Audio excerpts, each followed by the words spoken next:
Yo dije que, a ver, la única forma de llegar a una conclusión en respuesta a esa pregunta es analizar la historia y las tendencias futuras pensando en la dinámica de la renta. Esa es la herramienta, el concepto que empieza a, si se quiere, abrir el futuro. En mi próximo libro, y no quiero mencionarlo, pero bueno, yo empiezo a explorar estas cuestiones de manera más detallada.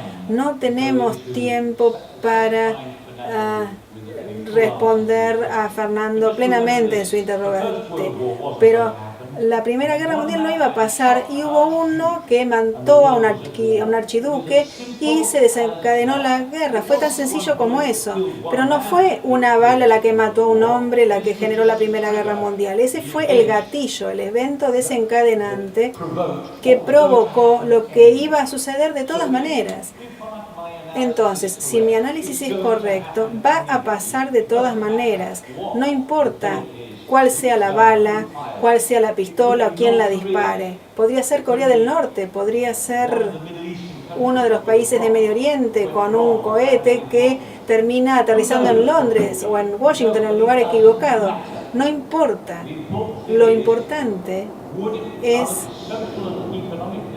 si las condiciones socioeconómicas de hoy son tan frágiles y si hay tensiones en el sistema tales que puedan hacer que toda la estructura colapse, que se derrumbe. Solamente se necesitaría un accidente, un loco, un barco que choque contra otro en el mar equivocado. La respuesta es que no me parece que la guerra mundial sea como las últimas dos. No se va a librar con armas convencionales, no necesariamente. China podría destruir la mitad de los Estados Unidos utilizando armas que se transmitan por el ciberespacio. Simplemente con interrumpir el abastecimiento eléctrico en Estados Unidos, todas las computadoras colapsarían, se apagarían los sistemas de calefacción, el tráfico, se atascarían las ciudades. ¿Y qué pasaría entonces? Estamos hablando del futuro y es allí donde empieza a fluir la imaginación hollywoodense. Seguramente ellos nos pueden contar mejor qué va a pasar en el futuro respecto de lo que podría decirles yo viendo los libros de historia. Ahora, la clave es dónde están las tensiones en el sistema y cómo se relaciona esto con el concepto de la renta y cómo esta lucha por los ingresos está generando las colisiones y las luchas y colisiones que se están dando en todo el mundo. Como los terremotos que hacen que, digamos, se generen esas olas inmensas en Japón y que destruyan regiones enteras.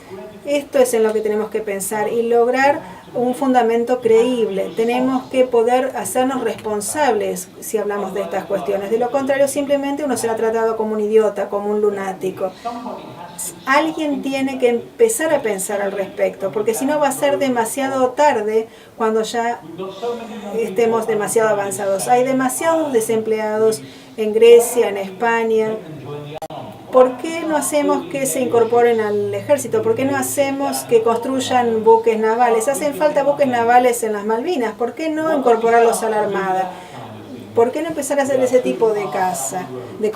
Estamos para cuando, digamos, eso pase, vamos a estar ya demasiado avanzados y nosotros no vamos a poder hacerlo solos, entonces tenemos que contar con personas como ustedes para ello. Lamento no poder responder a la pregunta de Fernando, pero estoy seguro de que muy pronto se le va a presentar una respuesta clara y eso le va a dar muchas noches de insomnio. Bueno, creo que la pregunta sería, ¿tenemos que pensar en soluciones utópicas o en prácticas? No.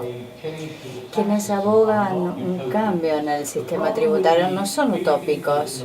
Los grandes pensadores del pasado, como Thomas More, Platón y tantos que abogaban por la utopía, pensaban que la solución era, este es un mundo malo, creamos un mundo perfecto en una isla, en un lugar idílico, y construimos el paraíso en la tierra. como si no vivieran en el mundo real. Nosotros no vamos a hacer eso ni queremos hacer eso. Nosotros tenemos que empezar a encontrar la solución en la realidad, en las ciudades donde vivimos, de manera que todo el mundo participe. Entonces, escaparse de la realidad no es la solución. Hay una, respuesta interesante a esa pregunta, si tengo un segundo de más. Durante el último periodo del Imperio Romano, muchas personas hacían lo que acaba de decir este amigo mío. Se fueron de las ciudades a vivir al campo. Se transformaron en lo que nosotros llamábamos los amoritas. Y ese grupo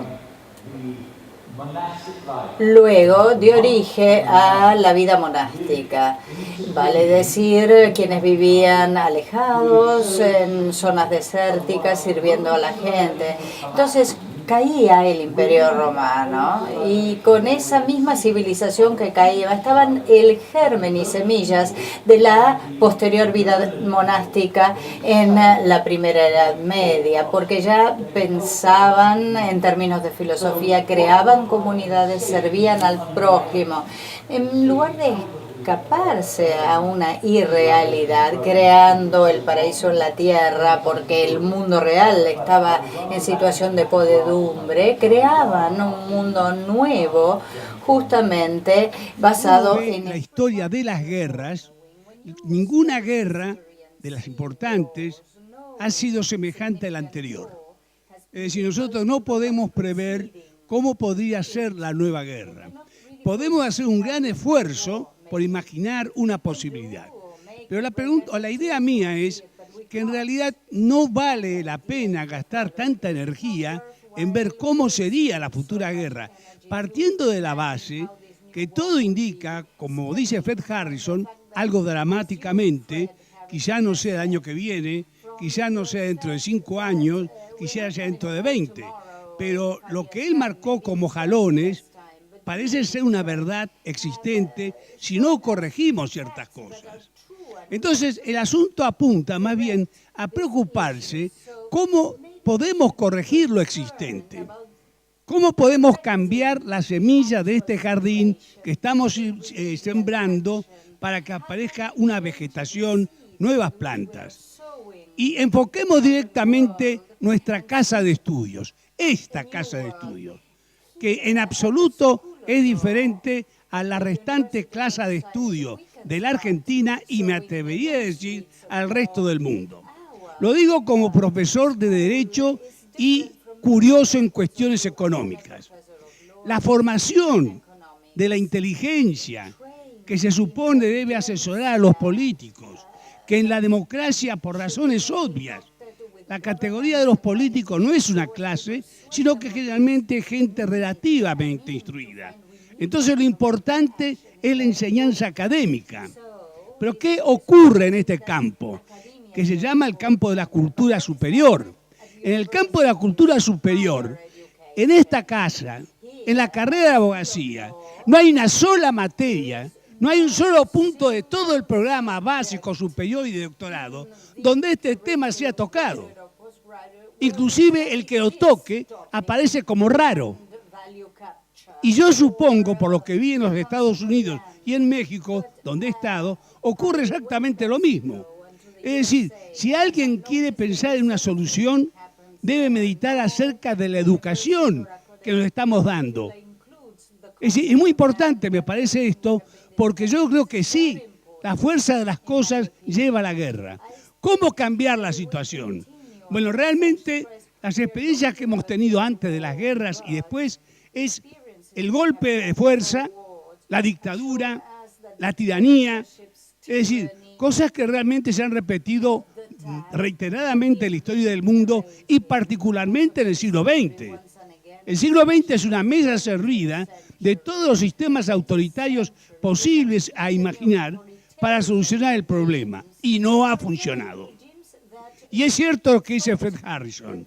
La clase política tiene un nivel inferior en la actualidad. Lo digo con todo respeto, porque resulta que la democracia es el sistema político que permite que el hombre cualunque, que cualquiera, sea elegido por el pueblo. En este esquema cultural, la formación académica es decisiva. Y dentro de ella, porque las palabras iniciales mías se referían a la Casa de Derecho, el mundo contemporáneo es un mundo donde los actores son precisamente los estados. Y estos estados están en manos, sustancialmente, diría yo, de los que tienen concepciones económicas, que como conoce Fred Harrison y conocemos todos, el problema de la tierra y de los impuestos están out, están fuera. Y los juristas han pasado a ser los sirvientes de los economistas. Comentan leyes y acotan y suman leyes. Doy un ejemplo para acabar esta brevísima intervención. La Argentina, entre 1862 y 1910, alcanzó su periodo más brillante en el desarrollo económico, recepcionando millones de personas de migración, viendo los edificios que se pueden ver en Buenos Aires y otros lugares del país. Es decir, extraordinario. Y alguien tiene que preguntarse, ¿cuántas leyes se dictaron para ordenar ese milagro económico? Le contesto, 262, incluyendo las resoluciones del Banco Central, disposiciones de los Ministerios de Economía. Bien, a partir de la mitad del siglo pasado, la Argentina entra en un periodo de decadencia de la cual no ha salido. Bueno, ¿qué puedo observar en esta tarea yo? Que de 1930 al año 2000, para regular y arreglar la economía, se dictaron la friolera de 25.000 leyes. O sea, inflación legislativa. Inflación legislativa. Ignorancia absoluta del derecho en el sentido de lo que es correcto y de lo que es falso. De tal manera que este es un campo de acción. Si yo persisto en la cátedra en este momento acá, a pesar de mis jubilaciones y mis años, es porque pienso que ya la solución pasa por educar al soberano, que inclusive se ha deformado de tal manera, estimado Fred, de tal manera que los hombres que viven en las villas miserias de acá piensan exactamente como los capitalistas más ricos. Unos especulan con los otros. Hay una cultura, bien lo dice Fred Harrison, una cultura instalada. ¿Y cómo corregirla si no desde el ámbito de la cultura? Entonces, esta es una puerta. La otra es la violencia. Entonces yo diría, desde el punto de vista de la cultura, hay un solo camino, manos a la obra. Leer no está prohibido, los libros están escritos. Gracias. El mundo académico necesita revolucionar una revolución. Debe haber una revolución. Los medios también deben cambiarse, como lo demostró el doctor Sandler, que nos hablaba de la naturaleza caótica de nuestro sistema social y político. Nosotros debemos ajustarnos al Estado de Derecho, el imperio de la ley, como si fuera una idea sagrada, pero es una forma de intimidar a los pueblos para que se ajusten y acomoden a las normas de la sociedad. Pero nadie pregunta, ¿qué Estado de Derecho está usted mencionando? ¿A qué imperio de la ley debo ajustarme? Existen corpus de pensamiento y de filosofías de derecho natural que sostienen que el derecho natural justamente es superior al derecho positivo. Tenemos que recuperar ese conocimiento, esa sabiduría antigua y ayudar a las personas que entiendan esto. ¿Cómo lo hacemos? Realmente, bueno, esto es muy importante, como usted lo ha dicho, y además están filmando este evento. Entonces también es importante que utilicen este material, por ejemplo, en YouTube, pueden alcanzar millones de personas, despertar en las mentes de esas personas estas nuevas concepciones, la educación.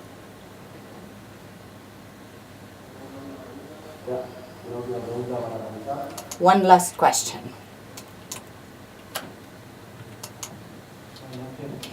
Good evening. Good evening. Ezequiel de Freijo, CPA and economist.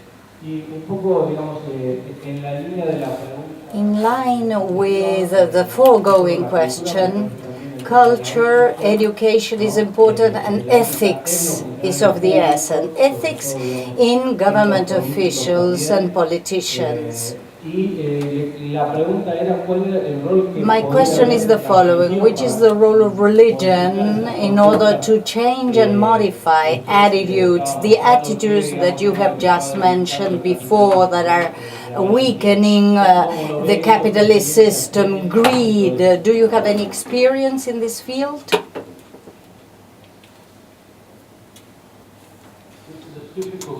Es una pregunta difícil, porque en una era secular a la gente no le gusta la religión, no la quiere. La ética que proviene de la vida espiritual no quiere que forme parte de la agenda. Los científicos, que son los más distinguidos del mundo que podemos encontrar, dicen que podemos resolver el problema diciendo ¿qué significa ser humano? Pero ignoran la metafísica y el espiritualismo. Usted me pregunta si yo creo que esto es posible. La respuesta es no. La comunidad científica es parte de nuestro problema, porque definen lo que es ser humano de una manera tan estrecha que están omitiendo y dejando afuera muchos factores que forman parte de esa definición conceptual de qué es ser humano. Por ejemplo, no creer en Dios. Alguien puede decir no creo en Dios. Todavía eso retiene parte de espiritualidad, porque alguien dice no creo en Dios, pero no cree en algo por lo menos, y esto motiva el cambio. Entonces hay que explorar mucho estas preguntas para ilustrar la escala de este programa, por así decirlo, de este problema. Y vuelvo a la pregunta del doctor Sandler sobre la vida académica. La escala del problema en el Reino Unido, en los departamentos de economía de las universidades, hay solamente un hombre que podría comprender y que comprende lo que estamos hablando. Es profesor, solo uno en todas las universidades británicas, que tiene una idea cabal de la esencia, la naturaleza de este problema. Y está sentado aquí hoy en todas las universidades del Reino Unido. Este señor que estoy marcando aquí es el único que tiene una noción y comprende el sentido de la dinámica de la economía. Es una profunda vergüenza que nosotros en Gran Bretaña tengamos solamente un académico que haya escrito y que haya disertado hoy aquí sobre este problema para tratar de educar las educaciones futuras, como usted, doctor, lo ha marcado muy bien.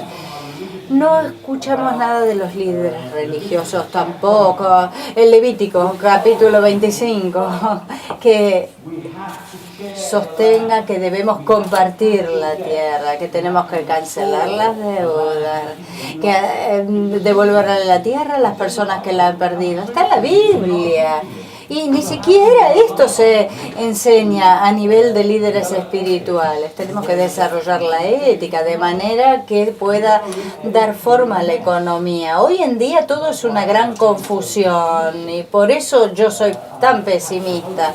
Pero sí debo tener la esperanza de que haya muchas personas que quieran ocupar espacios públicos, como muchos lo están haciendo ahora en Europa y en los Estados Unidos, diciendo no vamos a aceptar más lo que nos han hecho hasta ahora. Sentarse en el espacio público, hablar y hasta encontrar algunas respuestas. Y necesitamos que esto ocurra en todas partes del mundo y que más personas se comprometan como ustedes ahora, porque de lo contrario los políticos